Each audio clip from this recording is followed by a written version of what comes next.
Good evening, everyone. I am Bijou Star, of course, from 93.1 WZAK. You can listen to me Monday through Friday and some Saturdays, 10 a.m. to 3 p.m. on the Sam Silk Show with Bijou Star. So happy to be with you all this evening. Hopefully, you're just getting yourselves in and settled and you're ready to get some good information tonight. So, of course, we are doing our Get Healthy, Stay Healthy. It's our conversations that we're doing with MetroHealth. So, you may have had a chance to see some of our other episodes of this, and we're taking you through multiple different factors of staying healthy during this pandemic. And so tonight we're going to talk about what type of care do you need, telehealth visits versus in-person visits and emergencies, and when to use the type of care and why. All right. So we are going to get into all those details. And I have a special guest with me tonight who's going to help answer those questions for you, and that is Dr. Forde. Dr. Forde. Hello. Hi there, Dr. Forde. Yes. How are you this evening? I'm good. I'm excited about this. This is a topic that I really kind of getting into these days. Yes. Of course, telehealth. This is what we're in. This is what the era that we're in right now. And we are, a lot of people have a lot of questions about it. So we're gonna kind of just give people a great overall view of the difference between in-person and telehealth visits and why it is actually probably easier than you actually think it is to use, and it's also going to give you the same type of care in many aspects. So first off, Dr. Forde, just give us a little background on you. So what is your specialty with MetroHealth? So I'm a family physician at MetroHealth in family medicine. I'm at the Broadway Health Center right now, and I've been with Metro for 23 years. Working with patients, inpatients, outpatients. I see all ages, as well as work with medical students and residents and do a number of things. Awesome. All right, good. So we've got someone on here who has a wealth of experience, so we can trust what you're going to tell us this evening, which is a great thing. So let's start it off with, what are telehealth visits? All right, people want to know, what is it actually, and then what are some of the benefits that you get from actually going to a telehealth visit with your doctor? So telehealth visits also are called virtual visits or video visits. And also people, on the most part, we're doing phone visits. So it's on the telephone as far as those visits. It's often a very convenient thing for patients to interact with their doctors and have visits, have pretty much very similar visits as traditionally the in-person visits are. But there's a little difference there. There's some pluses and minuses there. Benefits of telehealth visits would be you can meet with your clinician without leaving your home. I've had people who have actually had it's not safe to do visits in the car or visits at work and things like that, but you can do your visits at home and in the comfort of your own home in that instance. So that's a very again a very good benefit for patients and with that comfort.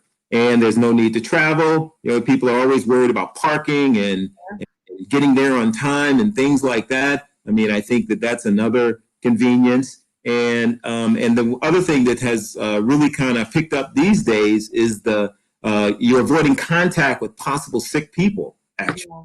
So it's part of that in this day and age with the COVID pandemic, which we'll probably get into a little bit more. But you're avoiding the contact with sick people. And it's a safer way as long as you can get the care that you need. Yeah, and people don't realize that this isn't a new thing. Telehealth visits. We talked about this. It actually has been going on before the pandemic, but now it became almost like a necessity to some folks to have to do the telehealth visits, and now it's coming more to the forefront. So it's not a new thing to doctors. You all have pretty decent experience with telehealth visits at this point. Yeah, telehealth is not new. I mean, it's been around for, I would say, at least kind of people talking about it for 10 years now. Where people have been doing we always have done like telephone calls or telephone contacts with patient, but to actually have a visit and to do the things that we are doing now with the with the telehealth visits has picked up a great deal. So what should people expect when they actually check in or during a telehealth visit? So telehealth visits are, on the most part, they can be a significant period of time. Actually, I have 20 minutes scheduled for my telehealth visits. Some are shorter, some are longer. And the usual time you spend with the patient on the telehealth visit is 10 to 15 minutes. And during that time, I'm asking pretty much the same types of questions that I would ask in an in-person visit, pretty much trying to get to the bottom of what the problems have been, or even going over chronic health conditions, things like that. So it's a detailed kind of question and answer period. In a telehealth visit, I can prescribe new medicines, refill medications, just like the in-person visit. Also order tests and set up consultations and give you further information as to what's going on with the with what the diagnosis is. I can patient information, patient education goes on in those telehealth visits. So kind of speaking of that, when we're saying, the different things that you're trying to ascertain during these visits, I'm sure people are wondering, okay, so I have a certain, ailment or situation where I'm not sure if I can be seen during telehealth. So what can be done via a telehealth visit? Yeah, so that becomes one of the decision trees that we have. I guess I would like to say up front that even if we do stuff on the telephone or video visits, but we also in some instances do switch it over to, or have people come in. But things like chronic health conditions, things that a lot of times I've seen the patient already, and we are following up these chronic health conditions: diabetes, migraine headaches, high blood pressure, high cholesterol, weight management, smoking cessation. Those kinds of things are ripe for a telehealth visit to try to deal with. Common ailments like a URI, a cold symptoms, sore throats, stuffy noses, allergies, things like that. It goes on. Respiratory problems, simple kind of infections like bronchitis, or like I say, the sore throat and things like that. Eye infections, pink eye, we can treat. Skin and nail problems, things like eczema, or like a ringworm or things like that can be treated on telehealth. Gastrointestinal problems, people have heartburn or throwing up or having loose stools, those things can be treated. It goes on. I would say things like cuts that don't require stitches, which again is something that's not gaping. We can deal with those types of things. Minor burns, we can do that on the telephone. So it's a number of things like that. Okay, so now we do a lot of talk about the telehealth now, like I said, since COVID and the pandemic, but that has not totally eradicated in-person visits. So we know that the convenience of the telehealth visits are there, but when and why should you go see your doctor in person? Yeah, so I mean, I've actually always kind of seen the telehealth as a plus, as an addition to having an in-person visit. So you need I think you do need an in-person visit to meet your doctor, to set up care, to kind of have this kind of springboard to some telehealth care and things like that. So it's kind of in person to establish a relationship and rapport with your new provider. So I think on the most part, there should be a in-person visit for a new patient to establish care. Other things that often need like a physical, something that needs hands-on, would need to come in. People with a new problem like an abdominal pain or something that they haven't had before, something will need an exam associated with it and probably will need hands-on. So a new or more severe abdominal pain would need to come in. Things like preventive care measures, things that are a lot of times with preventive care, you might need an immunization, or you might need something that lab work done, things like that. So coming in and setting those types of things up. We have what's called a Medicare wellness visit. So it's a welcome to Medicare or Medicare wellness visit. So people who come in annually and they have to come in for that particular visit. That has to be an in-person visit. Like I was saying, the physical exam, things like EKGs, can't do that over the phone at this point. Naturally. And again, we're talking about like the cuts, if something needs to be sutured or something needs to be ears cleaned out. And again, it sometimes does set up that you do a telehealth visit and you find that you need to have them come in. And we are still seeing patients. I mean, I guess we're not pushing all patients off on the telephone. We are still seeing patients. And you kind of broke this down in your last response, but so what is the main difference then between the telehealth and the in-person visits? So telehealth, I guess I would put it on a continuum almost. There's a telehealth where you're on the telephone. There's also the video visit, which we are often trying to do more of those, where we actually are seeing patients and can see something like a rash or see something that is that they can show the doctor, and by seeing it, sometimes that can help with the diagnosis. So again, I think and then the continuum of seeing person and laying hands on, listening to a lung, listening to a heart, those types of things are part of that continuum in a way.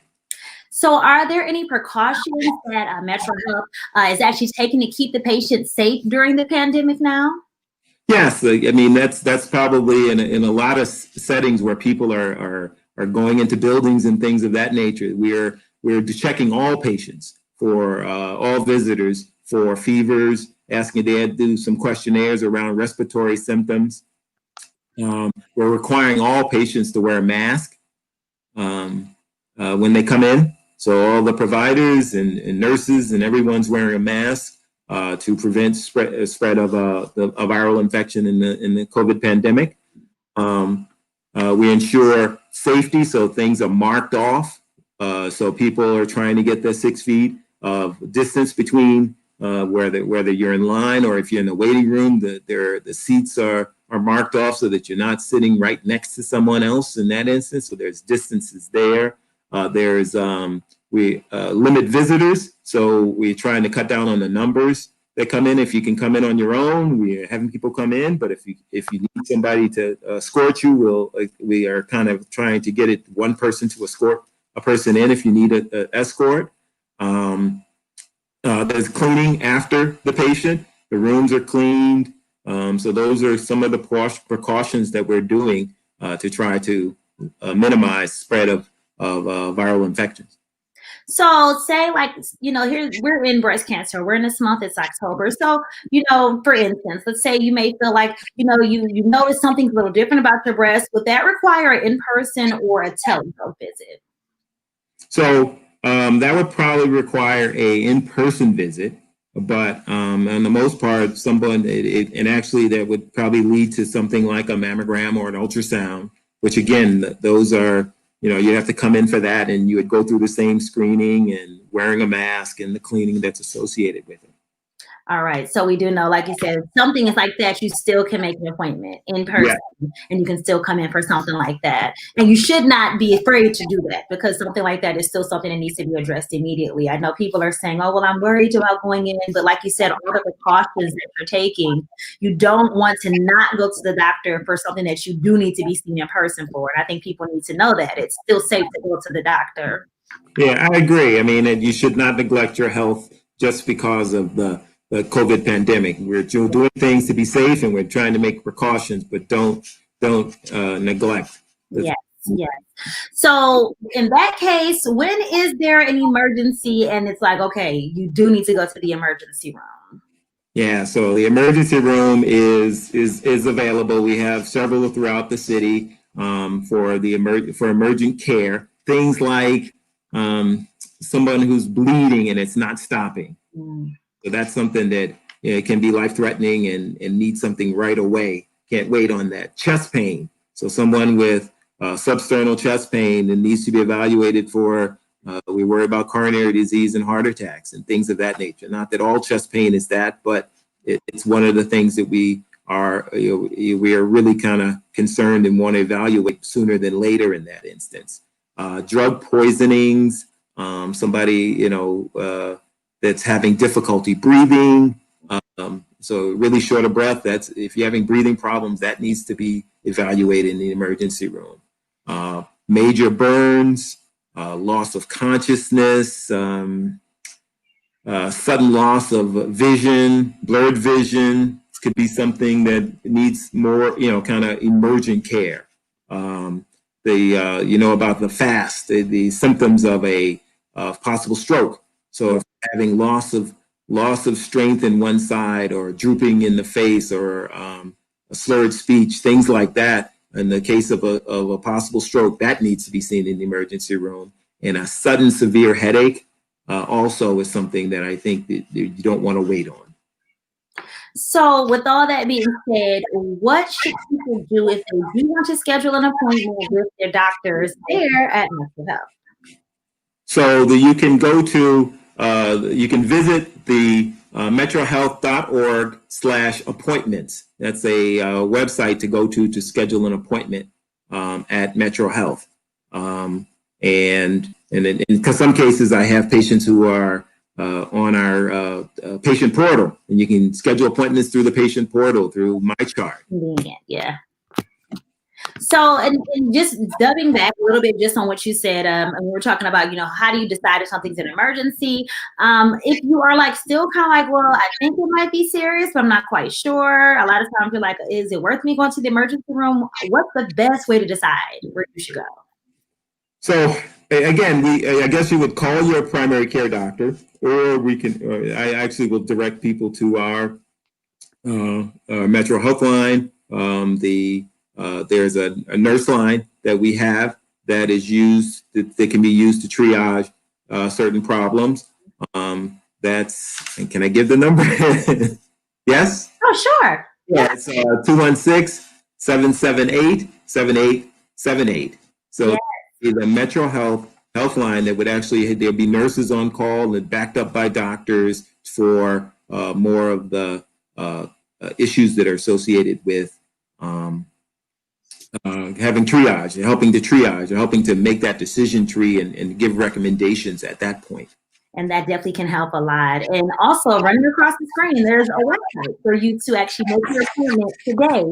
So you can go right there, and literally as soon as you're done watching us, just type it in right there, and you can get more information about making your appointment there as well.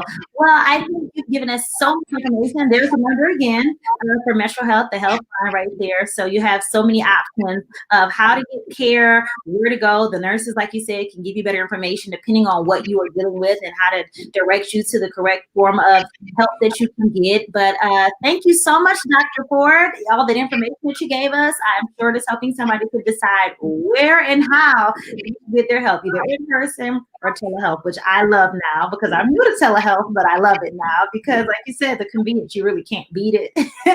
And you can see your doctors, no matter where you are, because if you have a phone or something like that, you can make it happen. So it has definitely been a lifesaver for me personally. We want to make sure everybody knows you want to stay on track. Like we talked about earlier, we don't want to, because of the pandemic, kind of push things to the side that have to do with our health because we're worried about other things. We still need to stay as healthy as possible outside of COVID. There are other things that we have to deal with our health that we can't put on the back burner, like vaccinations, well child care. And you can check our FB page for all those other episodes that talk about these things. So make sure you check those out. Talking about Medicare wellness visits, as well as the importance of getting those needed screenings, the mammograms like we talked about earlier. It's Breast Cancer Awareness Month, colon cancer and others, and diabetes also, the high blood pressure, eye screenings, and blood work and foot exams and things of that sort. So we have actually episodes on all of that on our Facebook page for all of you watching right now. Please go back and check those out and get this needed information so you can make educated health decisions for yourself and your family. Dr. Forde? You Yes. did a great job. Thank you. We are just about done here. If there's anything else that you want to add, please do so. So yeah, I mean, like I said, we said before, and I guess I'm reiterating what you were saying, that don't forget your care, or don't not do the care, because we're available, and we're making it safe for people to be seen and to have things done that need to be done. And I was about to leave, but we have one question that we do want you to answer quickly. Do doctors take readings from platforms like Apple Health and Google Fit when it comes to the built-in EKG readers? So currently, no, we're not kind of plugged into those particular platforms. Although with the telehealth, we have been, kind of pushing for patients to do blood pressures at home. So getting blood pressure kits for home, as well as doing their finger sticks and blood sugars at home for monitoring those types of chronic diseases. I think that this is coming. We currently have our Epic system. And things are there will be things coming up down the line as far as putting information into that particular system and getting it to your doctor. Even now, patients now with the MyChart that I mentioned before can send blood pressures and blood sugars to their doctor via MyChart and get results that way, or get advice that way. So that's coming soon, though. That's future. In the future, we'll probably have those options to the phones and the watches and all that cool stuff. Yeah. But once again, thank you so much for your time this evening and informing us on telehealth visits versus in-person visits. And we will be looking for you, because we know we can schedule appointments, and we're going to try to find you too, Dr. Forde. So for those watching, don't forget, go online and go there right now and make your appointment and call the number if need be. Have a good evening, everyone, and we thank you so much for watching this evening. See you later, Dr. Forde. Thank you. Good night.